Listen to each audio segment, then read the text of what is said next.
Okay, today what I'm hoping to talk about very briefly is just sort of an overview of organic farming systems and what we mean by that term, and then give an introduction to the WV Organic Research Farm project and some of our farming systems trials there. And I hope to close with some discussion on the limiting factors for livestock production, because that is one of the aspects that makes us a little bit different. When we talk about farming systems, this Lord Northbourne in 1949, he had to look at the farm as a whole.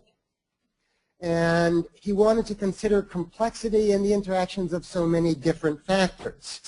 Von Liebig, in his early work, talked about the emphasis on soil fertility as a function of nitrogen, phosphorus, and potassium. It was the age of stoichiometry and chemistry. Sir Albert Howard wanted to focus on the importance of building soil organic matter as the determinant of soil fertility. And he's the one that recognized soil as a living community, and he suggested that soil fertility then is dependent on the bacteria and the mycorrhizae as natural sources of these nutrients. Today, I think, and at least it's my opinion, that both of those aspects are necessary, and neither of them by themselves are sufficient to fully explain soil fertility. We want to think about organic systems as a system, and by that we mean understanding the components and their interactions. It means managing the whole system to use complexity, not just to simplify that complexity.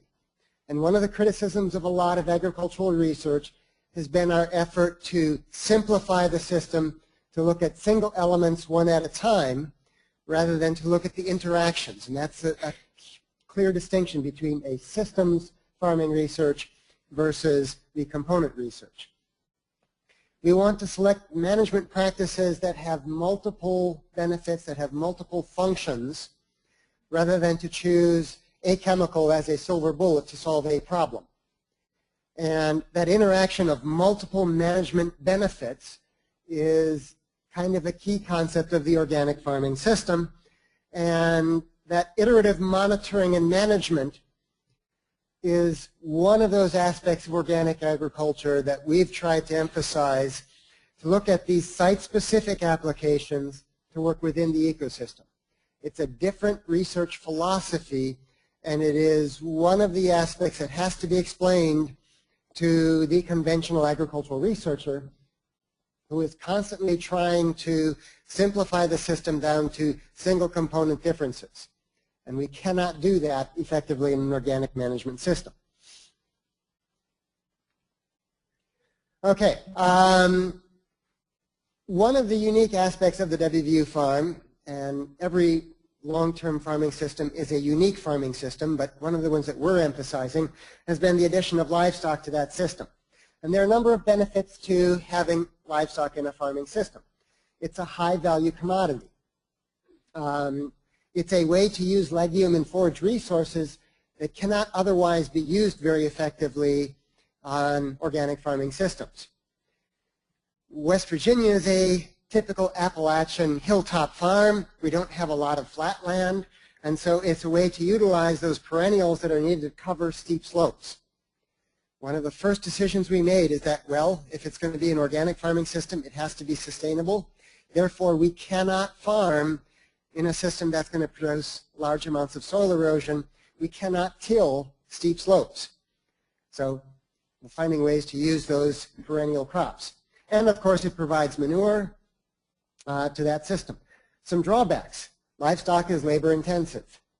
You know, those sheep, they still want to get water on Christmas Day and on New Year's Eve.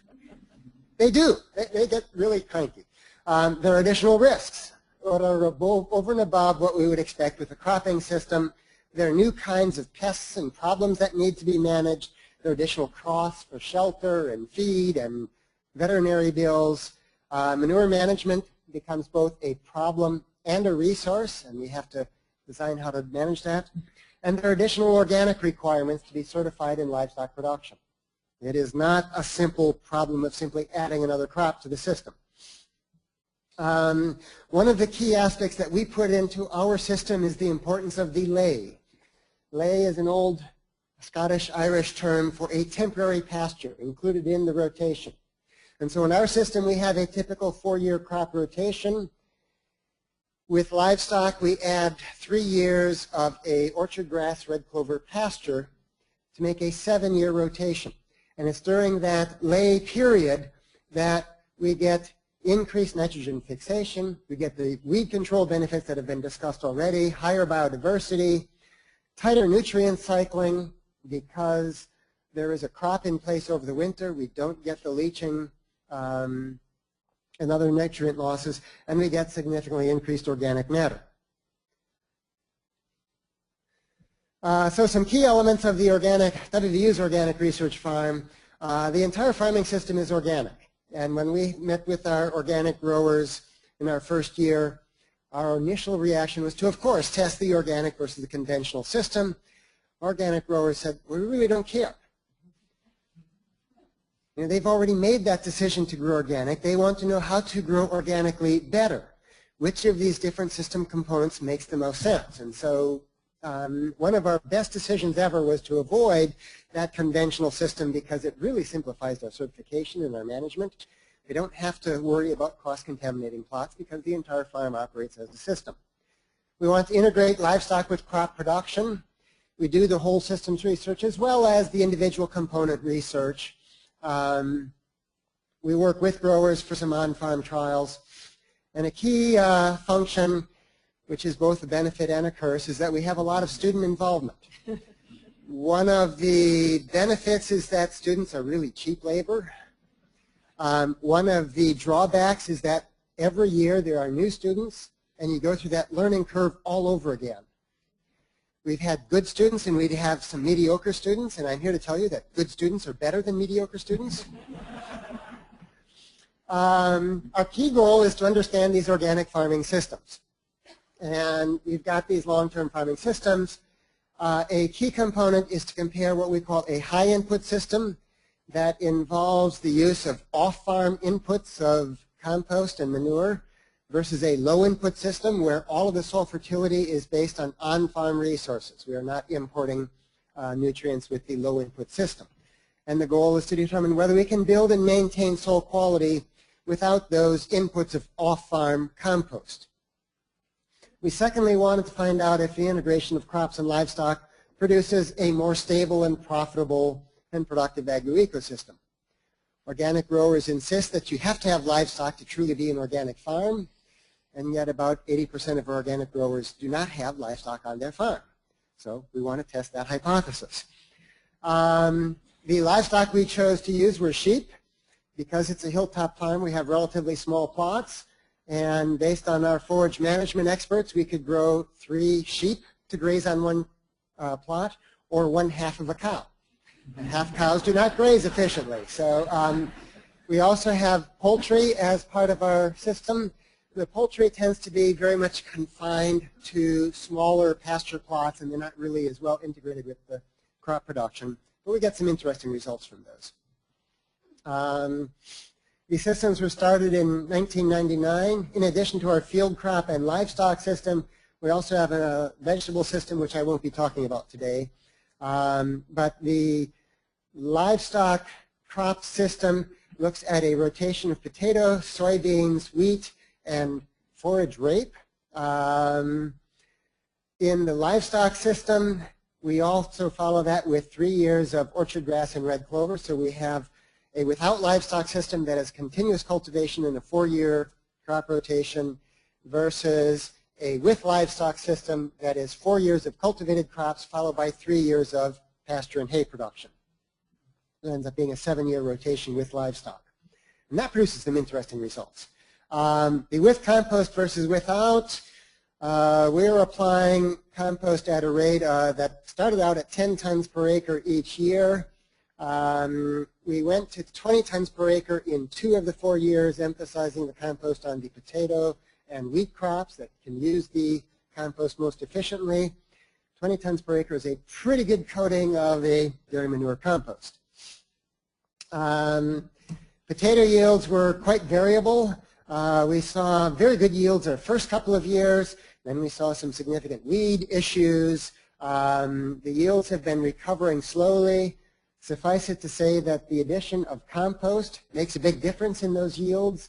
They are significantly greater in several of those yields. By and large, in 6 out of 8 years, we have higher yields with compost than without, and they were statistically significant for 4 of those 8 years. The only time where they did not have a significant benefit was when we had almost a complete crop failure in 2002, 2003. We have since gotten out of potato production at the farm and switched to corn in that rotation. I made that decision in 2009 when we had yet another drought, and it is very difficult to get good potato yields without irrigation, and I just told my division director, I'm just not going to do it anymore unless you get me irrigation. And he said, okay. So the with livestock component of that rotation, interestingly, did not support the hypothesis that livestock benefit the rotation. We actually had lower potato yields in 7 of 9 years, and they were significantly lower in 3 of those 9 years. And it looks very much like the potato yields are limited by nitrogen, weeds, and of course irrigation or water availability. The potatoes come in the cropping sequence immediately following the 3 years of pasture. And in a number of years we've had some significant problems getting the fields plowed and tilled in time to really break down that orchard grass, red clover, hay. And so we get a lot of grass coming back into the potato production, and potatoes are not a good competitor for weeds. And so that seems to be one of the major factors limiting yields in the with livestock production. The wheat yield summary was very similar over time. Good yields. A couple of the first years we get some depression during drought yields. They come back and then they went back down again 2009 and 10 when we have some dry systems. With compost certainly shows significantly better yields most years. Compost definitely improved yields 8 out of 10 years, and differences were statistically significant for 5 of those 10 years. The with livestock rotation had higher wheat yields than without livestock for 5 of those 10 years, even though the wheat is 2 years after we've plowed down the orchard grass red clover rotation. So there's clearly some carryover occurring there. Certainly one of our biggest sources of variability in the wheat, and we use a winter wheat crop, has been the stand establishment in fall. Getting the wheat planted in a timely fashion, and by timely I mean immediately before good rains. And so weather prediction becomes critical to good stand establishment. And a dry fall really hurts our wheat yield establishment, or stand establishment, which hurts yield significantly. We look at soil quality, and we get a number of variables that are occurring. Soil organic matter, we definitely get some significant depression after the first year. These plots had previously been in either grassland or apple orchards for many years, and so tilling up that grass sod definitely resulted in some significant organic matter depression in the first year and very little change with respect to compost or livestock in the first several years. After that transition phase, we saw significant differences between plots with livestock versus without, and in the without compost treatment, the diamonds with the filled symbols showed significant increase in soil organic matter in several of those years, particularly toward the end. We're definitely starting to see more of an effect of that additional pasture in the rotation, but only after a number of years. And I point out these data because there was a question earlier about the use of non-certified land in organic farming. And whether to make that policy choice I'll leave to others, but I can tell you, based on our data, there's clearly a difference between the first cycle of the crop rotation during that transition phase versus the results that we see later in the system. We would not make the same conclusions later in the system that we made after the first cycle of the rotation. They are different results. Soil potassium gave similar results. The 4-year rotation without livestock has higher soil potassium with compost than without. This really, I think, is a reflection of the fact that we're getting compost applied 2 years out of every 4 in this rotation. We're getting compost applied 2 years out of every 7 in the with livestock rotation. And that difference is starting to show up.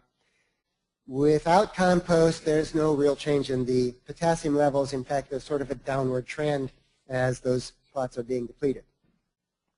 So phosphorus, same overall trend. The biggest difference in soil available phosphorus, I believe, was the application of lime, which freed up a lot of the available phosphorus, made it more soluble, because lime was applied in our first year and was applied again in 2005, and those are when we see the real increases in available lime or available phosphorus. The final component I want to talk about today is our livestock production. We wanted to look at nutrient deficiency and the feed conversion ratios, the amount of feed needed to produce a pound of poultry or a pound of lamb. The use of organic feeds is a significant issue.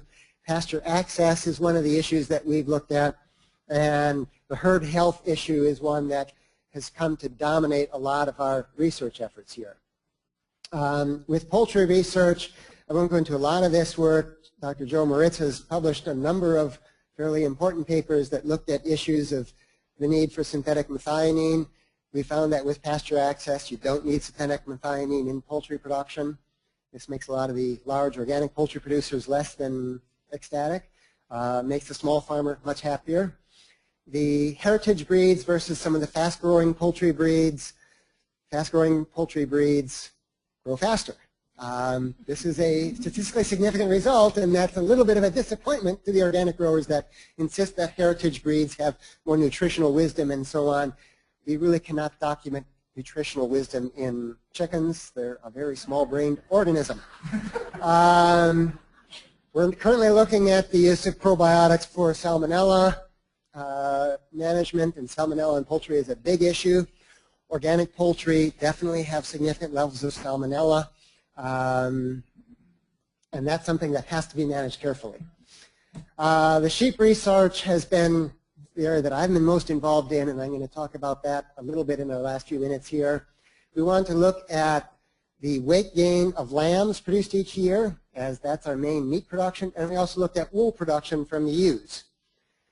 Herd health became the driver of a lot of our research. Intestinal parasites will wipe you out in a single season, and it's really become a major limiting factor, particularly the nematode Haemoncus, which is a blood-sucking parasite, and I mean that literally.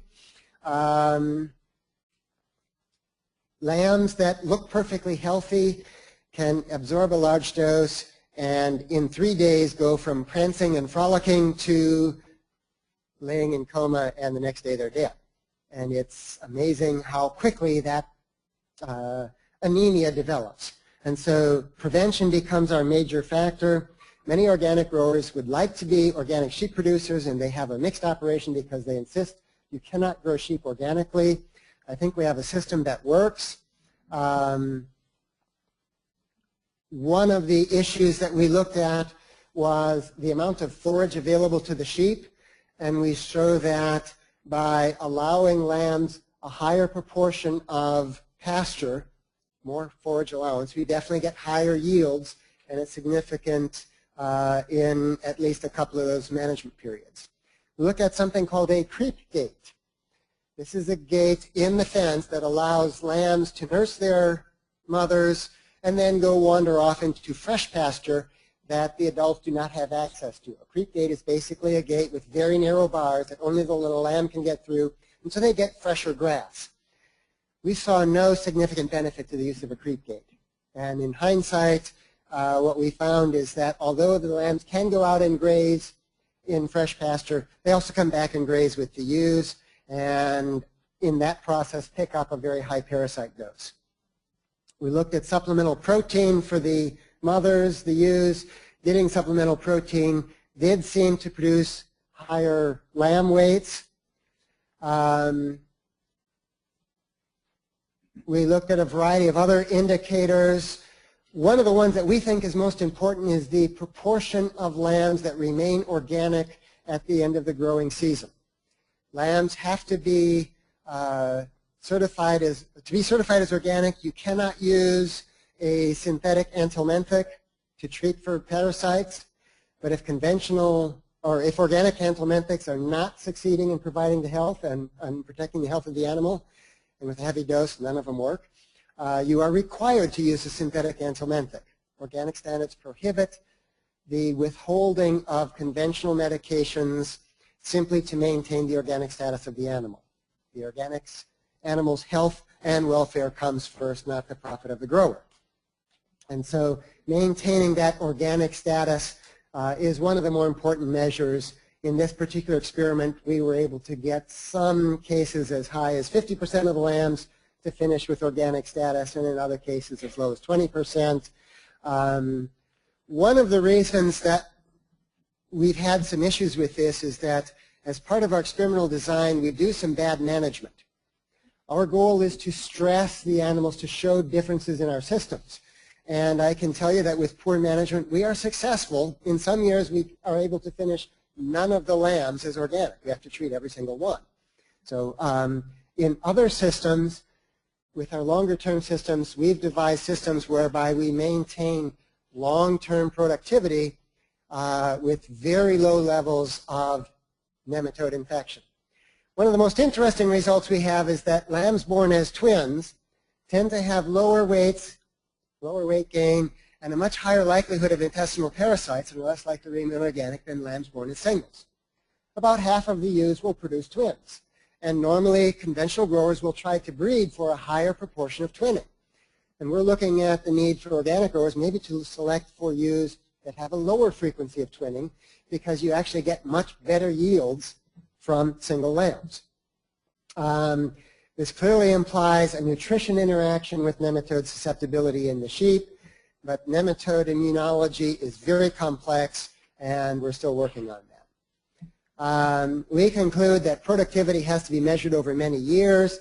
The conclusion after the second rotation of our crops directly contradict those that we made after the first rotation of the crops. Herd health and nutrition are absolutely key to livestock productivity and efficient pasture management. And our pasture management that we have developed, that in the years we use it works very well, involves a very stringent, very frequent pasture rotation. The lambs are allowed to graze the pasture for 3 days. By the 4th day, the eggs that are deposited in the lamb feces have hatched and become infective larvae. And so we move the lambs before they're ever exposed to any infective larvae. We allow the pasture to grow for an additional 56 days before we return the lambs to that pasture. During that period, most of the infective nematode larvae have died off or have disappeared, and the lambs are able to then graze that forage with relatively low risk of parasite infection. The drawback to that system is that 2 months of pasture growth during the ideal time of the year is a very inefficient way to produce good forage. By then, the stems are weedy and woody and tough and tall, and the sheep just don't get as much yield out of it. Including livestock in crop rotations does have some subtle and complex effects on soil quality and crop yields. Sometimes it works, and sometimes the magic doesn't. And so with that, we'll save any questions till later. Thank you.